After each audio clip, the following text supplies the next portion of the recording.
God doesn't take time off your life when you're at a racetrack. Smell, the sound. A lot of drinking, a lot of partying. One big party. I can't say it on this. You can't say that. I'm just a really big fan of the sport. I'm falling more and more in love with you every minute. No. Well, NASCAR fan. Everybody's happy. Cheers to NASCAR.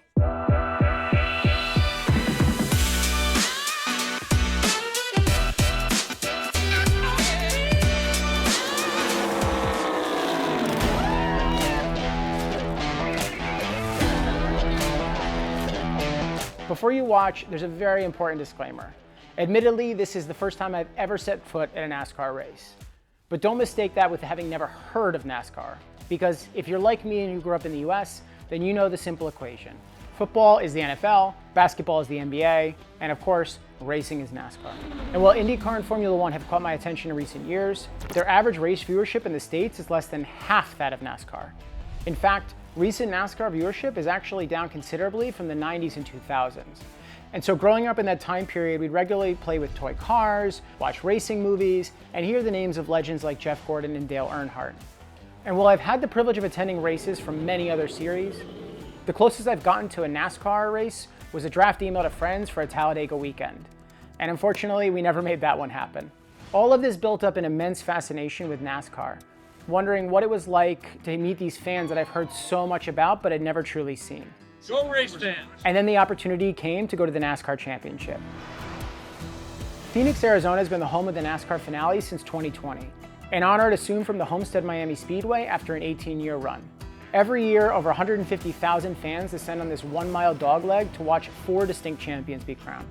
There are fans lining up at the gates as early as 7 a.m. Monday morning, a full 3 days before a single tire ever touches the track, to set up their campsites for the week. By the end of the weekend, there will have been enough RVs parked that if you stack them end to end, they'd sit taller than 5 Mount Everests. That's actually insane. This was my chance to find out why NASCAR. Just NASCAR in general, man. Watching cars go in circles. This is our 4th visit to this track for the championship. Why do fans come back year after year, generation after generation? And ultimately, what did I miss growing up? We're at NASCAR having a hoot and a hollering time. And so what did I discover after a weekend in the desert? Come with me and let's go for a ride.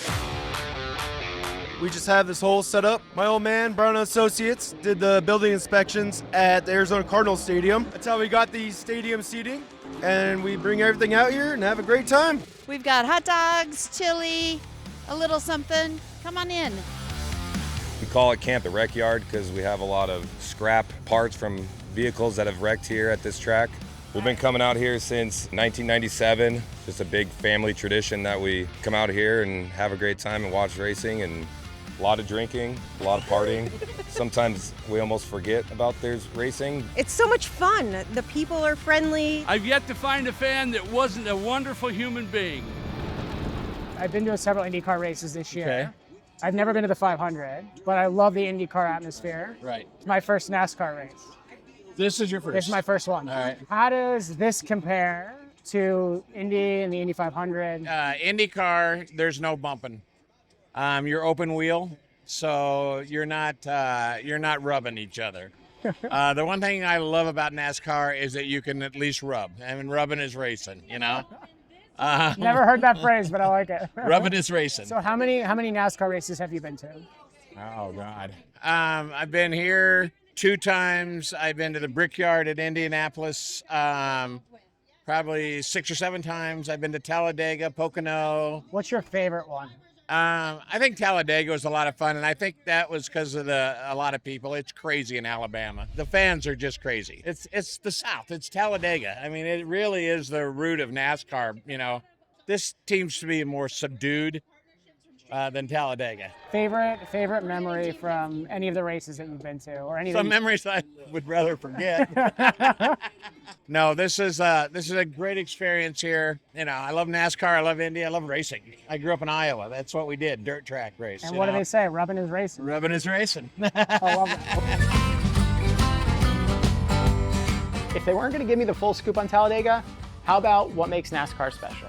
Watching cars go in circles. Watching cars wreck. I love the drivers. I love the cars. I really like when my pit crew guys come up to say hi to Mama Brown. and all the friendships and relationships that we've had. Being around friends and staying out of trouble, and that one gets me in trouble all the time. I guess we love American people. They're so friendly. I think even if you never saw the races, the camping experience is worth the week. Hanging out at Cowboy's bar, of course. I go home and tell all my friends about all these men that have hit on me.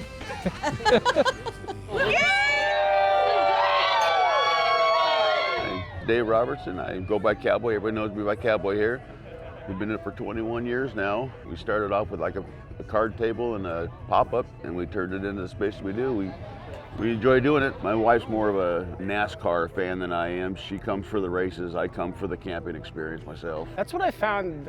I feel like a lot of people are doing it, and we'll find out, I guess, over the next 3 days. Granted, there's a championship race, but it seems like people are here as soon as they can be, and they're leaving as late as they have to, just to enjoy this part of it, which is just hanging out. Well, throughout the years, they open the gates Monday morning at 8, and we're usually out there in line waiting because we got a lot of stuff to set up. So by the time Tuesday night's around, we're pretty much set up, ready to go, and we stay until Monday morning. After the weekend's over, we start packing up our camp and head for home on Monday afternoon. What is sort of the mantra, the mindset of this place for people coming by? Party and have a good time. It's 100% hanging out. Like I say, when you come here, you're more than just friends. I've known some of these people for the whole 21 years that I've been doing it, and they still every year come say hi. We get friends all the way from Canada, Mexico, New Zealand. I've met some good family here in NASCAR. Yep. I've heard you've had Jeff Gordon come in a couple times. We have. Is that, do you get a lot of drivers that come through? We've had quite a few throughout the years. Like Jeff came probably 4 years ago, I think was his first time. And I'm sitting at the corner of the bar, and all of a sudden I turn around and look over, and there he is sitting at my corner of my bar saying, how you doing?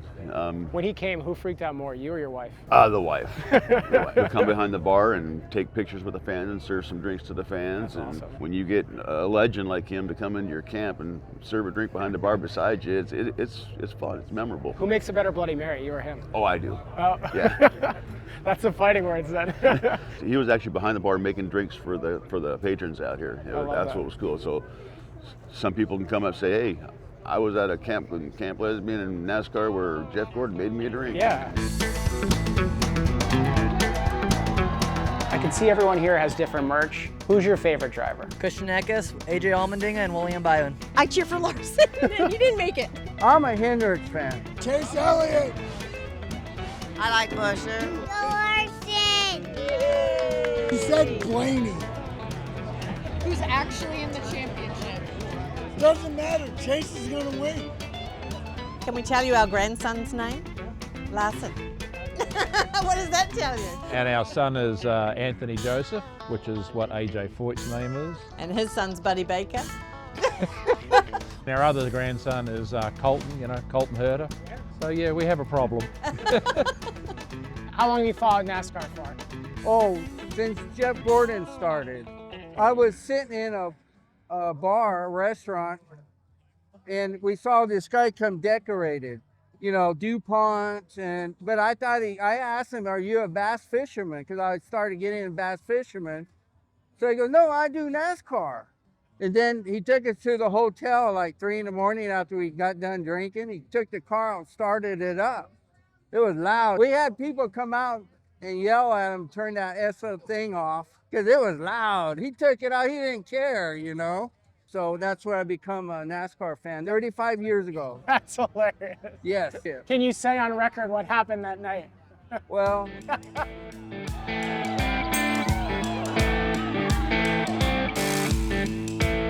So what got you into NASCAR? Dated my husband years ago. He was on a pit crew. He brought me Saturday night. My dad. He's been like a lifelong NASCAR fan. So sat down and watched the Daytona 500 one day, and I was like, all right, fuck yeah.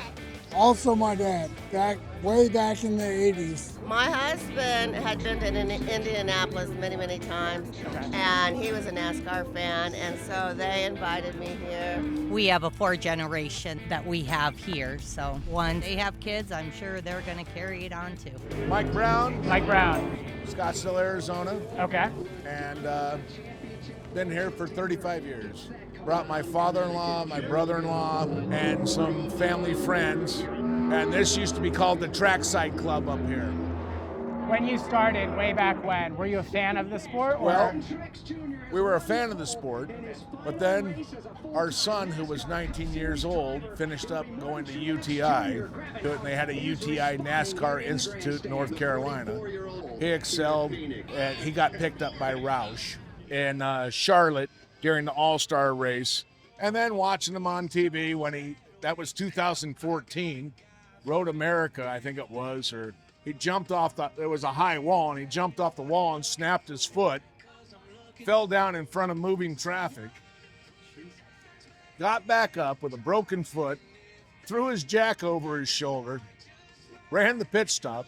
It wasn't a great pit stop, but then you see him come back around to the front of the car, and he cuts in front of the car with a broken foot. Then the next thing after the pit, you see him sitting over on the wall. All right, medic.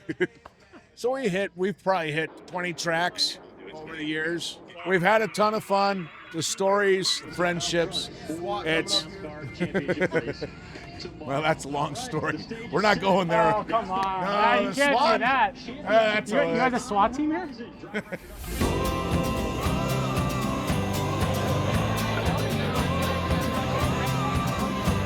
So what the camp evolved from? You said before it started as a poker table. So describe for the people, like, what is it that you do today? Because we're sitting in a compound. Yeah, we've got 6 spots, and we circle 5 motorhomes around the spots.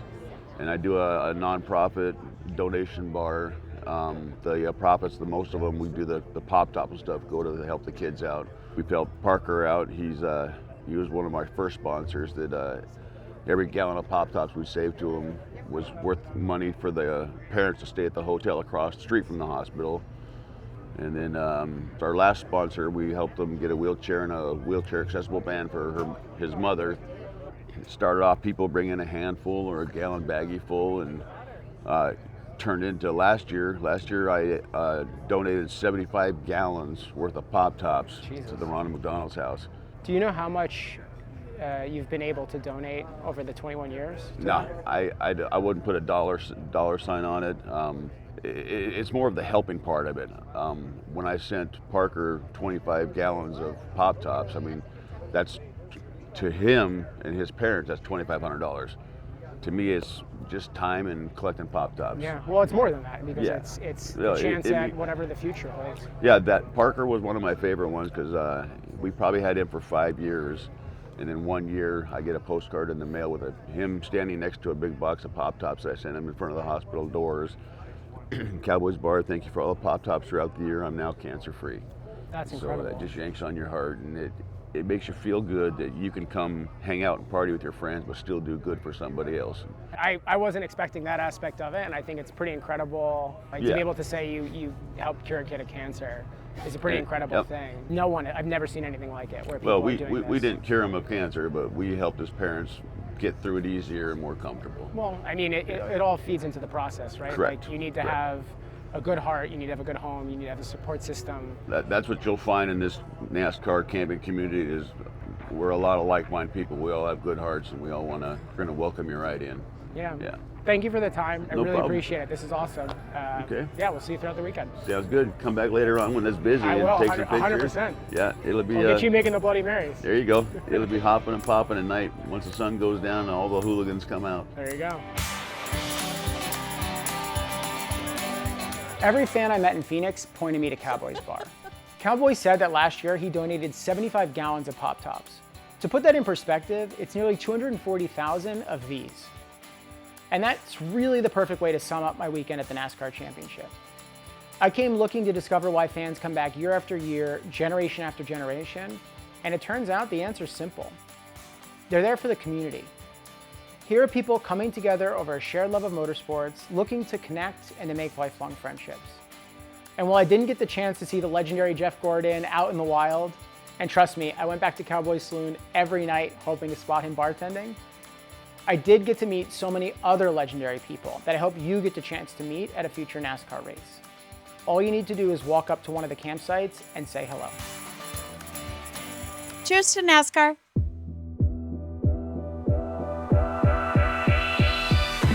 Hi, thanks so much for watching. If you're new here, don't forget to subscribe so you don't miss out on any of our future Insider episodes. We have tons of exciting guests lined up. Let us know who you'd like us to chat with in the comments down below. And if you enjoyed the video, please give it a like. Thanks, and we'll see you in the next one.